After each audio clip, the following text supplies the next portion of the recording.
जय गुरुदेव।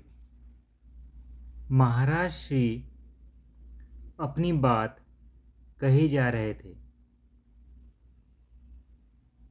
अब अंतर्विधि के अंतिम दैत्य चिंता की बात करते हैं। कहा गया है कि चिता मरने पर शरीर को जलाती है, किंतु चिंता जीवन भर शरीर तथा मन को जलाती रहती है। चिंता तथा भय का घनिष्ठ संबंध है। भय बढ़ने से चिंता बढ़ती है और चिंता बढ़ने से भय बढ़ता है। चिंता एवं भय यथार्थ भी होते हैं तथा काल्पनिक भी।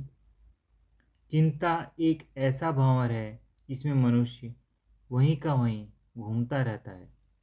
चिंता ऐसी गोंद के समान है जो चिंतनीय विषय को चित्त से चिपकाए रखती है। चिंता रास्ते में पड़े ऐसे पत्थर के समान है जो मनुष्य के सोचने का मार्ग अवरुद्ध कर देता है।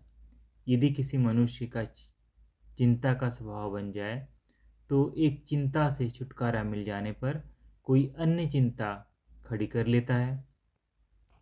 चिंता तथा भय साधन के विरोधी हैं।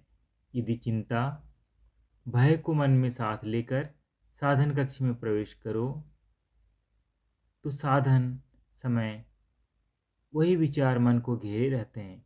चिंता तथा भय साधन के साथ साथ व्यवहार को भी चौपट कर देते हैं।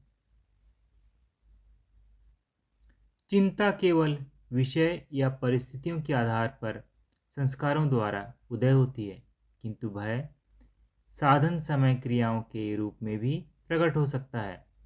क्रियाओं में उदित भय चित्त शुद्धि का कारण होता है। मनुष्य उसी विषय की चिंता करता है जिसके साथ उसकी आसक्ति होती है। किसी के किसी कारण न आ पाने से या देरी में होने से वो चिंतित हो उठता है, तो किसी के आ जाने से उसे चिंता सताने लगती है। अपना कोई काम न बन पाने के कारण मनुष्य चिंता करने लगता है, तो कभी किसी दूसरे का कोई काम बन जाना उसे चिंता में डाल देता है। एक ही बात किसी के लिए चिंता का कारण होती है तो किसी के लिए चिंता से मुक्ति का।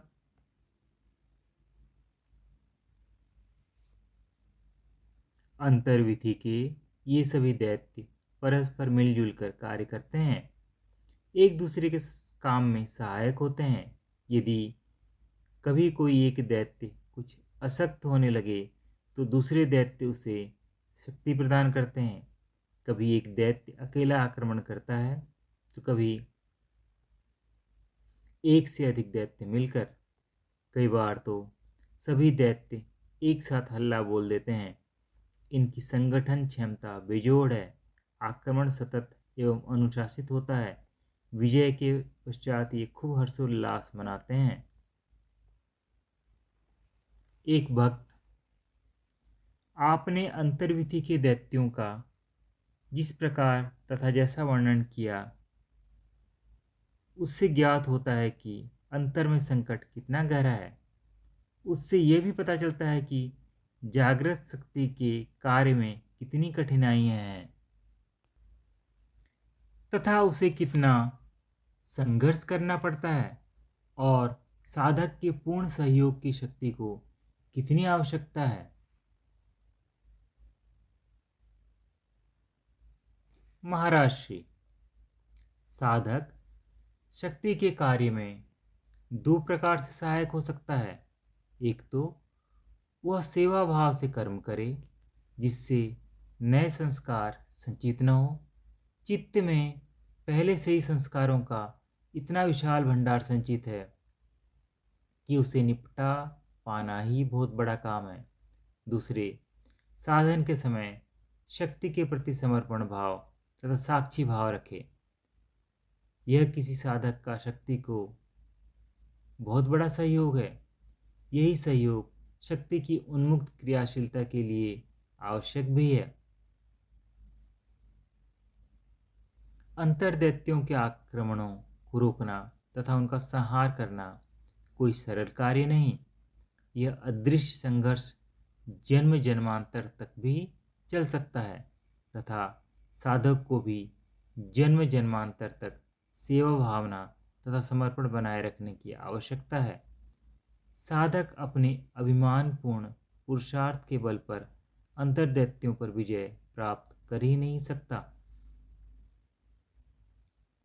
यह दुष्कर कार्य अंतर्शक्ति की ही बस की बात है। वह चाहे एक जन्म में करे चाहे 1000 जन्मों में। एक भक्त, इन सब दैत्यों में सबसे भयानक दैत्य कौन है? महाराज श्री, जब जिस दैत्य का उग्र आक्रमण होता है उस समय वही सबसे भयानक दैत्य होता है। यही कहा जा सकता है कि सभी दैत्य एक दूसरे से बढ़ चढ़कर भयानक हैं। वैसे पहले हमने जीवत्व को दैत्यों का मुखिया कहा है तथा माया या अविद्या, जो कि सभी दैत्यों की जननी है, को छोड़ दिया है। क्योंकि माया से निपटने की जीव की बारी अभी बहुत लंबी बात है। सबसे भयानक माया को कहा जा सकता है क्योंकि यह सभी दैत्यों में कार्य करती है।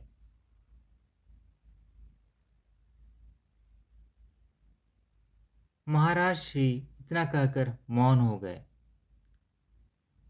सब विश्रांति के लिए अपने अपने बिस्तर पर जा लेटे। मैं अपने बिस्तर पर बैठा विचार मग्न था। नींद जैसे आंखों से कोसों दूर थी। महाराज श्री ने जिन अंतर्दैत्यों का उल्लेख किया था वे सभी मुझे अपने अंतर में पूरे वेग के साथ गतिशील दिखाई दे रहे थे। अभिमान जैसे कह रहा हो, मैं तो जन्म जन्मांतर से तेरा साथ निभा रहा हूँ। तू कभी मुझे भूल भी जाए किंतु मैं सदा तेरा ध्यान रखता हूँ। हर कर्म, हर चेष्टा तथा प्रत्येक परिस्थिति में मैं तेरा साथ निभाता हूँ। थोड़ी देर में क्रोध ने उठकर जैसे अपना परिचय देते हो कहा, जब भी तुझे अपने मन में उत्तेजना की आवश्यकता अनुभव होती है, मैं तेरे अंतर में सेवा के लिए उपस्थित हो जाता हूँ। मैं तेरे मन में ही नहीं, रोम रोम में उत्तेजना तरंगित कर देता हूँ। तभी अंतर से प्रारब्ध ने आवाज लगाई, मैं तो जन्म मरण का साथी हूँ, कारण हूँ। मेरे कारण ही तेरा जन्म मरण का चक्र घूमता है। वास्तव में मैं ही जन्म मरण हूँ, मैं ही सुख दुख हूँ, मैं ही जीवन हूँ।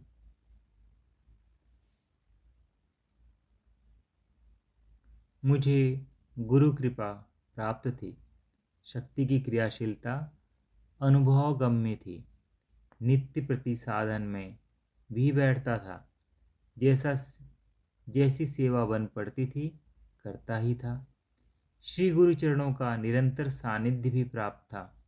फिर भी मेरी ऐसी दैनिक आंतरिक स्थिति, अंतर में दानों दैत्यों का पूर्ण साम्राज्य। मेरा चित्त रावण की लंका की प्रतिच्छाया। साधक के कुछ लक्षण तो प्रकट होने चाहिए।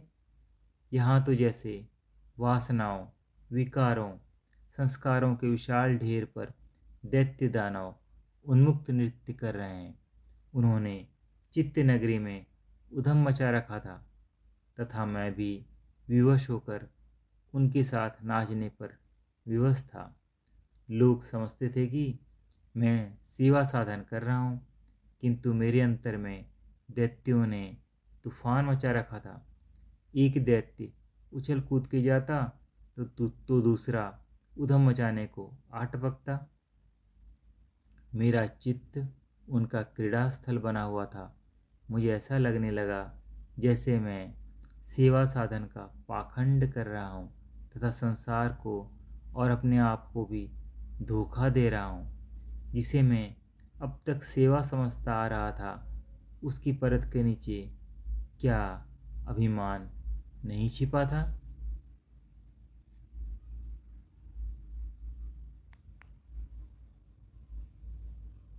जय गुरुदेव।